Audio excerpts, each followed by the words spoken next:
E aí, pessoal, tudo bem? Sejam muito bem-vindos a esta nossa conversa. Hoje a gente vai mergulhar de cabeça num tema que, olha, mexe bastante com quem está na vida universitária aqui no Brasil. É um sentimento que acompanha de perto quem já passou por aquela loucura que é o vestibular, quem está sentindo o peso do TCC nas costas ou até quem está naquela jornada que parece não ter fim dos concursos públicos.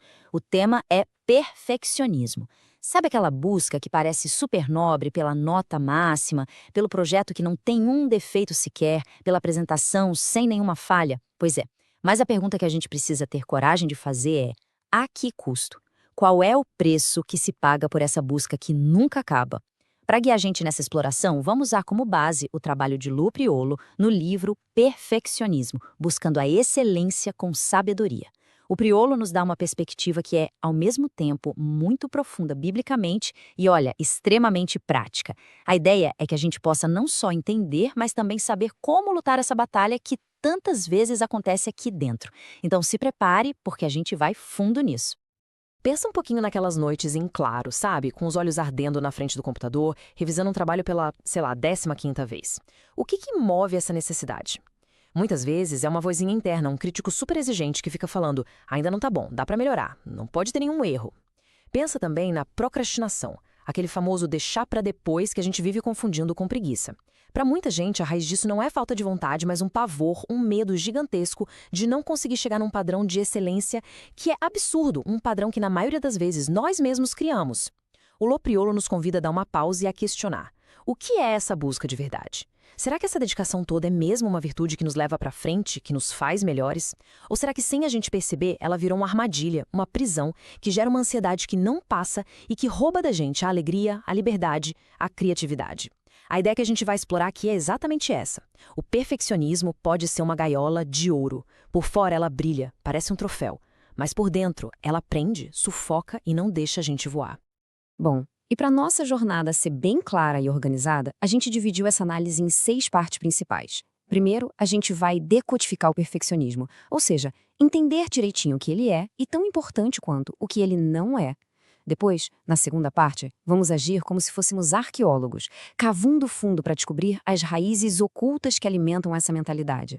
Na terceira, a gente vai ver como essas raízes se manifestam nos sintomas de uma mente perfeccionista, os resultados ruins que aparecem no nosso dia a dia.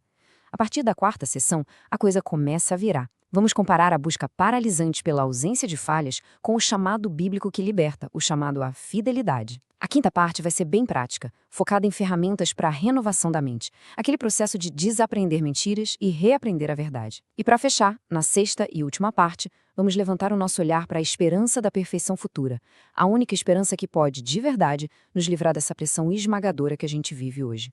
É uma jornada completa, do diagnóstico até a cura, e eu espero que seja transformadora para todo mundo. Então vamos lá, começando nossa primeira sessão. O objetivo aqui é construir uma base bem forte para tudo que a gente vai conversar. Antes de qualquer coisa, a gente precisa definir de forma clara o que é o perfeccionismo, e vamos fazer isso por uma ótica bíblica, como o Priolo propõe. Esse passo é fundamental, gente, porque a gente precisa fazer uma distinção que é vital. A diferença entre buscar a excelência de forma saudável, que é algo bom, que Deus espera de nós, e o perfeccionismo, que é uma distorção doentia e destrutiva dessa busca. Sem essa clareza, a gente corre o risco de jogar o bebê fora com a água do banho, sabe? De acabar condenando todo esforço e dedicação só porque a gente quer combater a ansiedade. Buscar excelência é um alvo bom. O perfeccionismo é o caminho torto que não deixa a gente chegar lá de um jeito saudável. Antes da gente mergulhar nas definições do Low Priolo, proponho uma pequena pausa para uma autoavaliação bem sincera. Olha para essa pergunta na tela. Qual é a primeira resposta que vem na sua cabeça? Talvez seja um sim na hora, bem alto, ou um com certeza, e eu sofro com isso. Ou, quem sabe, uma resposta mais pensada: não sei, acho que depende da área da minha vida. E ainda tem a possibilidade de um não, de jeito nenhum, eu só gosto de fazer as coisas bem feitas. Não importa qual foi a primeira reação, guarda ela aí. Vamos usar os próximos slides não para colocar um rótulo em ninguém, mas para ajudar a refinar essa percepção com critérios mais objetivos, baseados em jeitos de pensar e de agir. Esse é o nosso ponto de partida para uma jornada de autoconhecimento. Esse slide aqui ajuda a gente a sair do campo do eu acho e a entrar no campo da observação de comportamentos reais. Baseado no questionário que o Priolo propõe, vamos analisar alguns desses pontos com calma. Pense com honestidade, com que frequência e intensidade isso aqui acontece com você. Primeiro, Eu me castigo quando cometo um erro. Isso quer dizer que, depois de uma falha, não é só reconhecer o erro, mas entrar num diálogo interno super cruel, se chamando de incapaz, de fracasso e ficar remoendo aquilo por horas ou até dias. Segundo, eu procrastino por medo de não ter um desempenho perfeito. Já aconteceu de ficar paralisado diante de uma tarefa importante, não por falta de capacidade, mas porque a imagem do resultado perfeito é tão assustadora que dá um branco e não dá nem para começar. Terceiro, minha família diria que tenho expectativas irreais? Se a gente perguntasse para as pessoas mais próximas, pais, cônjuges e amigos, eles diriam que seus padrões de exigência, tanto para si quanto para eles, são razoáveis ou são exagerados? E por último, eu tenho uma mentalidade de tudo ou nada. A pessoa enxerga os resultados de forma extrema, ou um trabalho a nota 10, uma obra de arte, ou a um lixo total. Não tem meio termo, não existe o muito bom. Anotar as reflexões sobre esses pontos pode ser um exercício que revela muita coisa. E aqui a gente chega no coração da definição teológica que o Lou Priolo nos apresenta. Essa frase é densa, viu? Merece ser olhada com calma. O perfeccionismo, na sua essência mais profunda, não é só um traço de personalidade ou um problema psicológico. É um problema teológico. Para ser mais exato, é um problema de escatologia, a doutrina das últimas coisas, um erro básico no nosso jeito de entender os tempos. É a tentativa teimosa de construir e viver o paraíso aqui e agora, num mundo que a Bíblia diz que é caído, que é quebrado. É o desejo de sentir a realidade dos novos céus e da nova terra, um lugar onde não vai ter mais falha, dor, pecado, frustração, aqui, no tempo presente.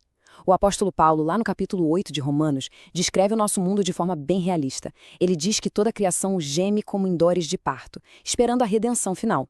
O perfeccionista nessa história é alguém que se irrita com as dores do parto. Ele tenta, sem sucesso, forçar o nascimento antes da hora, buscando uma ordem, uma perfeição que ainda não está disponível. É uma rebeldia sutil contra a realidade de que, como cristãos, a gente vive entre os tempos. Já fomos salvos em Cristo, mas ainda não fomos glorificados. Tentar ser perfeito agora é tentar pular toda a jornada e ir direito para o final. Sede vós, pois, perfeitos, como perfeito é o vosso Pai que está nos céus. Essa é a famosa frase de Jesus em Mateus 5,48. Para muita gente, esse versículo virou um chicote que impulsiona essa busca maluca e cansativa por não ter falhas. Tá vendo? Jesus mandou ser perfeito. Mas o Priolo, com muita sabedoria, nos ajuda a desfazer um erro de interpretação que muda tudo. A palavra grega original, traduzida aqui como perfeito, é télios. E o significado principal de télios no grego não é sem falhas ou impecável como uma máquina que nunca erra. O sentido principal é de completo, maduro, desenvolvido, que alcançou o seu propósito. Quando Jesus nos chama a ser télios, ele não está pedindo uma performance de robô. Ele está nos chamando para o amadurecimento, para o crescimento, para a gente se tornar completo no amor. O contexto do versículo é amar os inimigos. Então, ser télios como o Pai é ser completo no amor, assim como ele é completo, mandando sol e chuva para justos e injustos. É um chamado para um processo, para um crescimento, não para um estado de perfeição estática aqui nesta vida. Deus quer filhos maduros e não robôs impecáveis. Beleza. Para a gente firmar bem o que a gente aprendeu nessa primeira sessão, que é fundamental, vamos recapitular os pontos-chave. Primeiro, a jornada para a liberdade começa com a humildade de reconhecer os sinais do perfeccionismo na gente, usando aquela lista de autoexame como um espelho. Segundo, a gente entendeu que o perfeccionismo é mais do que um jeito de ser, é uma questão teológica profunda, uma tentativa errada de querer a glória do futuro agora, vivendo como se o mundo caído pudesse ser ignorado pela nossa força de vontade. E terceiro, a gente resgatou um conceito bíblico que transforma.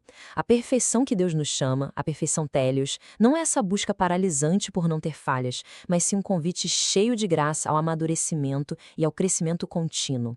Com essa base bem sólida, a gente está pronto para ir mais fundo e descobrir o que de fato alimenta essa mentalidade. Vamos em frente, então, para a nossa segunda sessão. Se na primeira parte a gente se concentrou em diagnosticar o que está visível, o que aparece no nosso comportamento, agora a gente vai fazer um mergulho mais profundo. Nosso objetivo é ir abaixo da superfície para encontrar as causas, as raízes que sustentam a árvore do perfeccionismo. A imagem de um iceberg aqui é perfeita. O que a gente vê para fora da água, a procrastinação, a autocrítica pesada, a exigência com os outros, é só a pontinha. O que realmente dá força para esses comportamentos está debaixo d'água, escondido no nosso coração. E é para lá, para as motivações mais profundas da alma, que a análise do Priolo nos leva. A primeira, e talvez a principal raiz que sustenta o perfeccionismo, segundo o Priolo, é o orgulho. E calma, é importante a gente diferenciar. Não estamos falando daquele orgulho saudável de um trabalho bem feito, que é uma satisfação normal. A gente está falando do pecado do orgulho, da soberba. No perfeccionista, esse orgulho aparece como um desejo exagerado de construir, proteger e deixar brilhando a própria reputação. A pergunta que manda no coração do perfeccionista não é: Deus foi glorificado com o meu esforço? Mas sim, o que as pessoas vão pensar de mim? Vão me achar competente, inteligente, brilhante, o melhor? Isso vai totalmente contra o que Paulo nos ensina em Romanos 12, versículo 3. Não pense de si mesmo além do que convém. O perfeccionista orgulhoso pensa de si mesmo muito além do que convém, porque ele acredita que sua performance não só pode, como deve ser impecável, e que sua reputação, seu valor, depende disso. A agenda de Deus, que muitas vezes nos humilha, nos mostra a nossa fraqueza e nossa total dependência dele, é deixada de lado para dar lugar à nossa agenda pessoal de autoexaltação. A segunda raiz profunda que o Priolo identifica é o medo. O perfeccionismo, nesse sentido, funciona como uma armadura, um jeito de se defender. Priolo usa uma imagem muito forte, descrevendo o perfeccionismo como um escudo de 20 toneladas. A gente se esconde atrás desse escudo achando que se a nossa performance for perfeita, se o nosso TCC for inquestionável, se a apresentação for sem falhas, então a gente vai estar seguro. Seguro de quê? Seguro da dor da crítica, do julgamento dos outros, da vergonha de ser visto como alguém falho, inadequado ou simplesmente humano. É uma tentativa desesperada de controlar o que os outros pensam da gente e, assim, se proteger da dor da rejeição. A grande e trágica ironia, como o Priolo aponta de forma genial, é que o único ser humano perfeito que já andou na Terra, Jesus Cristo, não foi de jeito nenhum protegido da rejeição, do julgamento e da vergonha. Pelo contrário, ele abraçou tudo isso e sofreu em nosso lugar. O nosso escudo pesado e cansativo da perfeição é, no fim das contas, uma ilusão. Ele não protege de verdade e ainda nos impede de viver de forma autêntica e vulnerável. A terceira raiz que a gente vai explorar é a idolatria, e esse conceito é chave para a gente entender a dinâmica do coração. Um ídolo, na visão bíblica, não é só uma estátua. Um ídolo é qualquer coisa boa que a gente transforma na coisa mais importante, numa coisa divina. É quando um desejo bom e normal, como o desejo de fazer um bom trabalho, de ser aprovado pelas pessoas, ou de ter as coisas sob controle, cresce tanto no nosso coração que vira um desejo que manda em tudo, um senhor que dita nossas ações, emoções e pensamentos. E todo ídolo exige sacrifícios. O ídolo da aprovação dos outros exige o sacrifício da nossa paz, do nosso tempo. O ídolo do sucesso acadêmico a qualquer custo exige o sacrifício da nossa saúde, dos nossos relacionamentos e, no final, da nossa adoração a Deus. A pergunta que desmascara a idolatria é esta: o que eu desejo tanto a ponto de pecar para conseguir ou de pecar se eu não conseguir? Para o perfeccionista, a resposta muitas vezes gira em torno de reputação, aprovação, sucesso ou controle. Essas coisas se tornaram os seus deuses. E essa citação direta do Lopriolo é como um bisturi, sabe? Ela corta todas as nossas desculpas e vai direto no ponto da questão do orgulho. Ela resume de forma brilhante o problema principal.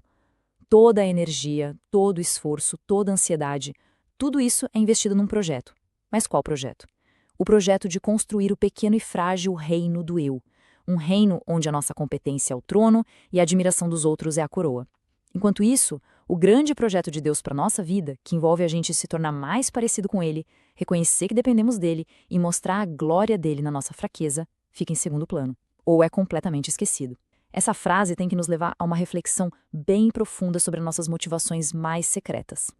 Para a gente recapitular e fixar o que a gente viu nesta sessão, que foi crucial, o negócio é o seguinte: perfeccionismo não é um problema superficial de organização ou de ter padrões altos. É, no fundo, uma questão do coração. As raízes são profundas e espirituais. A gente identificou 3 raízes principais. O orgulho, que nos faz buscar nossa própria glória em vez da glória de Deus. O medo, que nos leva a usar a performance como escudo pesado e que não funciona para nos proteger da dor, da vulnerabilidade. E a idolatria, que transforma coisas boas, como realização e aprovação, em deuses tiranos que exigem nossa adoração e sacrifício. Entender essas raízes é o passo essencial que nos permite avançar para tratar não apenas os sintomas, mas a doença em si.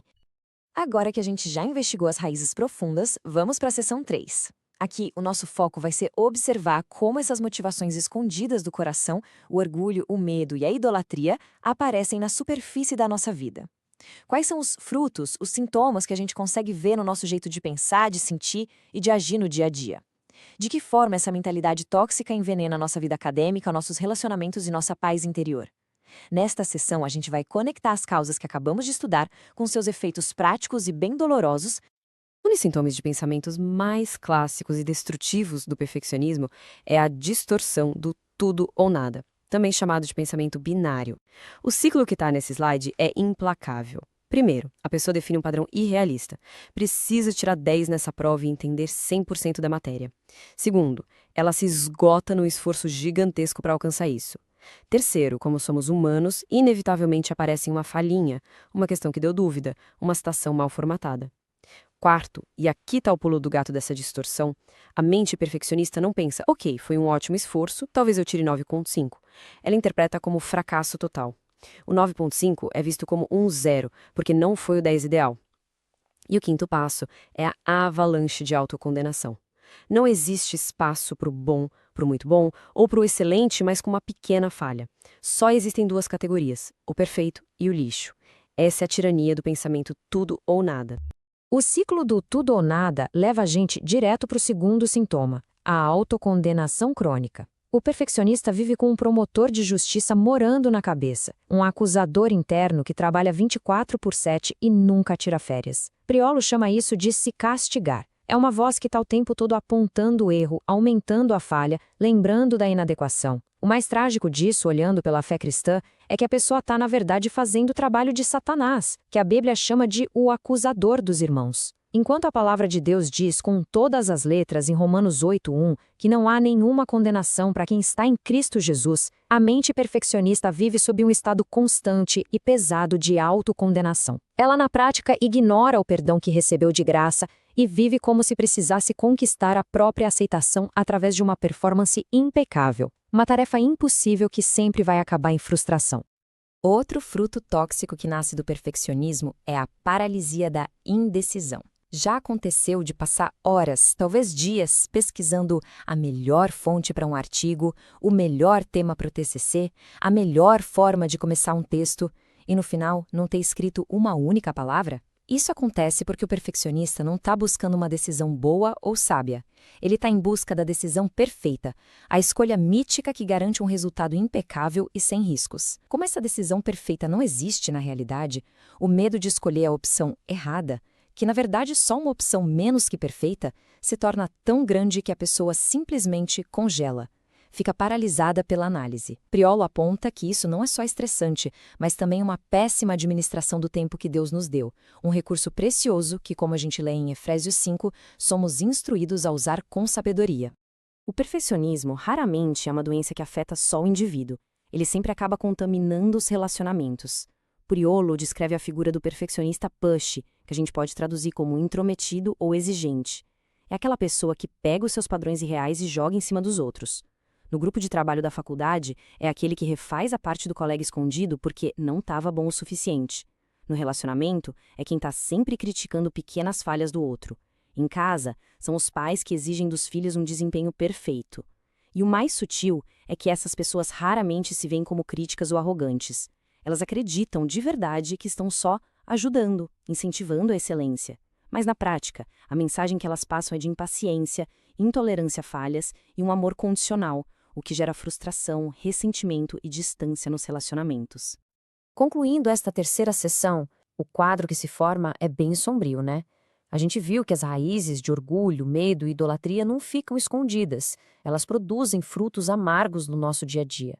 A mente fica presa no ciclo do pensamento tudo ou nada, o coração vive sob o peso da autocondenação, a vontade fica paralisada pela indecisão, e os relacionamentos se desgastam com exigências excessivas. É um ciclo de miséria que se retroalimenta. Mas olha, reconhecer esses sintomas não é para deixar a gente para baixo ou sem esperança. Pelo contrário, o objetivo é nos convencer da urgência de buscar uma mudança profunda, uma solução de verdade que vá além de simplesmente tentar relaxar um pouco. E é exatamente para essa solução que a gente vai se voltar agora. Chegamos agora à quarta sessão e este é o ponto de virada. É o momento em que nossa análise começa a fazer uma curva decisiva, cheia de esperança. Se até agora a gente estava focado em diagnosticar o problema, o que é, por que acontece, como se manifesta, a partir de agora, nosso foco muda totalmente para a solução. E o ponto de partida para a cura do perfeccionismo, segundo a proposta de Lopriolo, é uma mudança radical de alvo. É um convite para a gente parar de mirar no ideal impossível da ausência de falhas e começar a mirar na virtude bíblica da fidelidade. Essa é, sem dúvida, uma das ideias mais libertadoras e transformadoras de todo o trabalho dele. Esse quadro comparativo na tela mostra de forma brilhante a diferença gigante entre as duas mentalidades. Vamos analisar cada linha com atenção. Primeiro, o foco. A busca pela ausência de falhas é obcecada com o resultado final, o 10, o TCC impecável, o elogio do professor. Já o foco da fidelidade está no processo. Como eu usei meu tempo e meus talentos? Fui diligente? Honrei a Deus no caminho? Segundo, a motivação.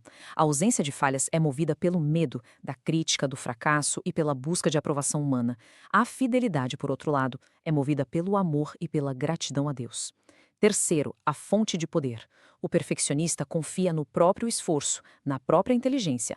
A pessoa fiel reconhece sua limitação e depende da graça e da força que vem de Deus. E, finalmente, a reação ao erro, que é o teste de fogo. Para o perfeccionista, um erro é uma catástrofe que leva ao desespero e à autocondenação. Para a pessoa fiel, um erro é uma oportunidade para arrependimento, aprendizado e crescimento, confiando na graça de Deus que sempre nos permite recomeçar. Esse slide torna o conceito de fidelidade algo super prático e concreto. Priolo nos lembra de algo básico, mas profundo. Todos nós recebemos de Deus 168 horas por semana. A fidelidade, então, é simplesmente administrar bem todas as nossas responsabilidades diante de Deus dentro desse tempo. O gráfico de pizza ilustra o problema do perfeccionista perfeitamente. Ele pode estar tão obcecado em tirar um 10 numa área, digamos um projeto da faculdade, que acaba tirando 0 em outras áreas que Deus também confiou a ele. Tempo com a família, o descanso necessário, o serviço na igreja, o tempo de oração. Gastar 30 horas numa tarefa que deveria levar 10 só para buscar um resultado perfeito não é virtude. Do ponto de vista da mordomia, é um ato de infidelidade, pois estamos sendo negligentes com todas as outras responsabilidades que Deus nos deu. E tudo que a gente discutiu nesta sessão pode ser resumido nesta pergunta transformadora. Essa é a questão que tem o poder de revolucionar nossa mentalidade. No final de um dia exaustivo de estudos, ou ao concluir um projeto, em vez de nos perguntarmos, fui perfeito? Não cometi nenhum erro? O resultado foi impecável? A pergunta que devemos fazer é, fui fiel? Usei os recursos que Deus me deu, tempo, energia, talentos de uma maneira que o honra, buscando equilibrar com sabedoria todas as minhas responsabilidades? Mudar a pergunta que governa nosso coração é mudar o jogo por completo. A primeira pergunta, fui perfeito, leva direto para a ansiedade e escravidão. A segunda, foi fiel, abre a porta para a liberdade, a paz e o descanso na graça de Deus. Para a gente fechar esta sessão transformadora, vamos recapitular as ideias centrais. A gente viu que buscar a ausência de falhas é um fardo pesado, um jugo que a gente mesmo coloca sobre os ombros e o que move isso é um medo. Em total contraste, a fidelidade é um chamado cheio de graça que recebemos de Deus e sua motivação mais profunda é o amor. Consequentemente, o verdadeiro sucesso aos olhos de Deus não é medido pela nossa performance impecável numa área isolada, mas pela nossa mordomia fiel de toda a nossa vida. Mudar o nosso alvo da ausência de falhas para a fidelidade é o primeiro e mais importante passo prático para se livrar da tirania do perfeccionismo. Não se amoldem ao padrão deste mundo, mas transformem-se pela renovação da sua mente. Essa instrução poderosa de Paulo em Romanos 12:2 é a base para a nossa quinta sessão. A gente já mudou o alvo na sessão anterior. Agora, a gente precisa de ferramentas práticas para treinar nossa mente a mirar e a permanecer nesse novo alvo da fidelidade. Esta sessão é sobre o como. Como, na prática, a gente desmonta os padrões de pensamento perfeccionistas que estão enraizados na gente há anos e como a gente substitui esses padrões por verdades bíblicas que trazem vida e liberdade. Vamos explorar agora as estratégias que o Lou Priolo nos oferece para essa batalha da mente. Priolo nos apresenta uma técnica que ele chama de desempacotar e reempacotar. É um processo ativo, intencional. O passo 1 é desempacotar. Quando perceber um pensamento perfeccionista surgindo, por exemplo, se eu não tirar a nota máxima nesse trabalho eu sou um fracasso total, é preciso parar e desempacotar essa ideia. Isso significa, primeiro, reconhecer que é um pensamento tóxico e, segundo, identificar a mentira bíblica que está ali. Qual é a mentira aqui? A mentira é que o meu valor como pessoa depende da minha performance acadêmica. O passo 2 é reempacotar. Agora, é preciso substituir ativamente essa mentira por uma verdade bíblica específica. Por exemplo, a mentira é que meu valor está na minha nota. A verdade é que meu valor está no fato de que sou um filho amado de Deus, aceito em Cristo. Minha responsabilidade não é ser perfeito, mas ser fiel nos estudos para a glória dele. Outro exemplo, o pensamento eu preciso fazer tudo isso sozinho para provar que sou capaz. Desempacotar. A mentira que é o orgulho. Reempacotar. A verdade é que Deus nos criou para viver em comunidade. pedir ajuda, sinal de humildade e sabedoria. É um processo ativo de pregar o evangelho para si mesmo a todo momento. E este ponto aqui é o antídoto fundamental, a verdade central que precisa ser reempacotada na nossa mente todo dia. O Priolo, muito sabiamente, começa o livro dele com essa doutrina no primeiro dia. O antídoto definitivo para o esforço frenético do perfeccionista é a doutrina bíblica da união com Cristo. A boa notícia do Evangelho para o perfeccionista é esta: a batalha pela perfeição já foi vencida. Não por nós, mas por Cristo em nosso lugar. Pela fé, a vida perfeitamente obediente de Cristo é colocada na nossa conta. Deus, ao olhar para o cristão, não vê a nossa performance cheia de falhas. Ele nos vê através da justiça perfeita do seu Filho. Quando essa verdade começa a descer da cabeça para o coração, ela desarma a necessidade de provar nosso valor. Nós já fomos declarados perfeitamente justos. A partir daí, nosso esforço na faculdade e em tudo mais não é mais uma tentativa desesperada de conseguir a aceitação de Deus, mas uma resposta alegre e grata por uma aceitação que já nos foi dada de graça. Se os pensamentos perfeccionistas são como um vírus que infecta nossa mente com doses diárias de desespero e ansiedade, Priolo sugere que as promessas de Deus na Bíblia são um remédio, a injeção de esperança na veia. Isso exige a disciplina de meditar ativamente nas promessas da palavra de Deus. O profeta Jeremias, em meio a uma depressão profunda, lá em Lamentações capítulo 3, nos dá o modelo. No meio da dor, ele diz: "Quero trazer à memória o que me pode dar esperança." E aí ele começa a recitar para si mesmo as verdades sobre a misericórdia e a fidelidade de Deus. Para o estudante universitário que sofre com a ansiedade da performance, isso significa meditar em promessas como a de Filipenses 4, 6 e 7, que nos garante a paz de Deus, ou Mateus 6, que nos chama a não andar ansiosos, confiando no cuidado do Pai. É uma disciplina de reorientar a mente, tirando-a do poço da preocupação e firmando-a sobre a rocha da promessa de Deus. Para concluir esta sessão bem prática, a grande lição é que a mudança não acontece de forma passiva, ela exige ação. Precisamos, primeiro, desafiar ativamente nossos pensamentos, usando a técnica de desempacotar e reempacotar. Segundo, devemos, de forma consciente e repetida, ancorar nossa identidade não em nossa performance instável, mas na obra perfeita de Cristo por nós. E terceiro, como uma prática de saúde espiritual, precisamos nutrir nossa mente com a esperança encontrada nas promessas de Deus. Priolo usa a metáfora de um grande navio de guerra, que não consegue fazer uma curva de 90 graus na hora. Ele precisa de um arco bem longo para mudar de direção. A renovação da nossa mente é exatamente assim, um processo contínuo, gradual, que exige perseverança, mas que com certeza nos levará a um novo destino de liberdade e paz. Chegamos agora à nossa sexta e última sessão. Se a sessão anterior foi sobre as ferramentas práticas para a batalha do presente, esta sessão nos convida a levantar nosso olhar para o horizonte, para o destino final. O objetivo aqui é nos dar a perspectiva correta, o contexto definitivo que tem o poder de aliviar a pressão da luta diária. A esperança da perfeição futura não é, como alguns podem pensar, uma fuga da realidade. Pelo contrário, é essa esperança firme que nos capacita a viver de forma sã e equilibrada na realidade imperfeita do presente. Este versículo de Romanos é absolutamente fundamental para a nossa sanidade. Precisamos aceitar e abraçar a realidade bíblica de que vivemos em um mundo quebrado, um mundo que geme. Tentar alcançar a perfeição e a ausência de falhas neste estágio da história, como diz Priolo, é um exercício de futilidade. É como tentar construir um castelo de areia perfeito enquanto a maré está subindo. A criação geme, nossos corpos gemem com doenças e limitações, nossas mentes gemem com ansiedade e pensamentos confusos. Aceitar essa realidade não é pessimismo, é realismo bíblico. E é precisamente esse realismo que nos liberta da frustração constante de esperar que as coisas, os outros e principalmente nós mesmos sejam aquilo que ainda não podemos ser. Um dos maiores fardos que o perfeccionista carrega é o peso do arrependimento por falhas passadas.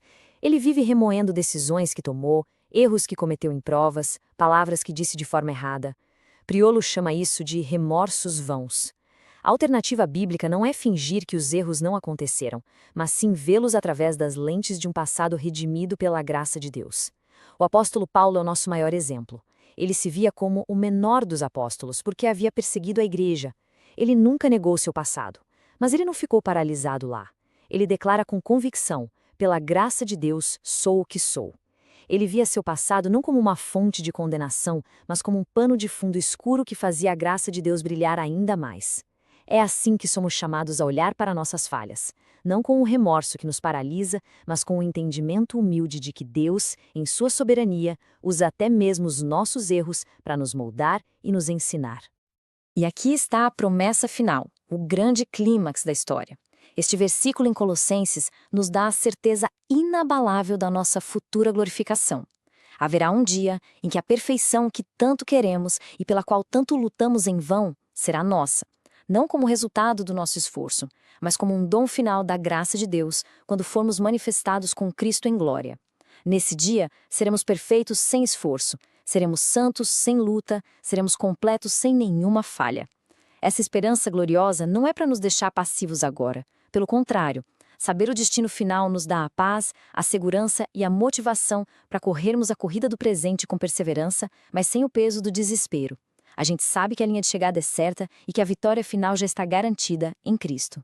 Para recapitular esta nossa última e esperançosa sessão, a mensagem central é sobre perspectiva. Primeiro, somos chamados a abraçar a realidade de que vivemos em um mundo imperfeito e a parar de lutar contra isso.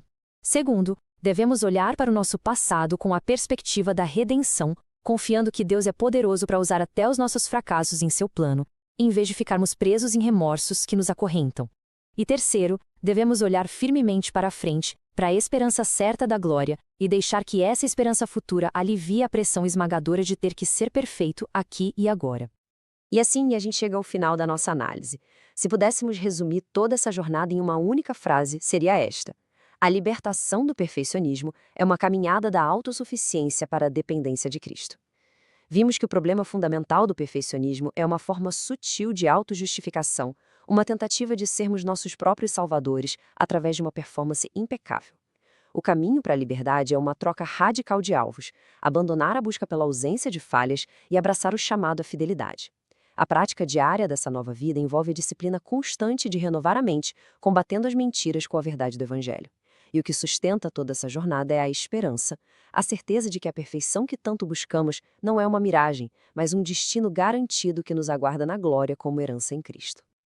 Eu gostaria de encerrar nossa conversa deixando esta pergunta para reflexão pessoal. É uma pergunta que vira de cabeça para baixo toda a lógica do perfeccionismo e do mundo. O mundo nos diz, a todo momento, que o nosso valor está no que fazemos, no que alcançamos, nos nossos diplomas, projetos, na nossa reputação. A mensagem do Evangelho é radicalmente diferente.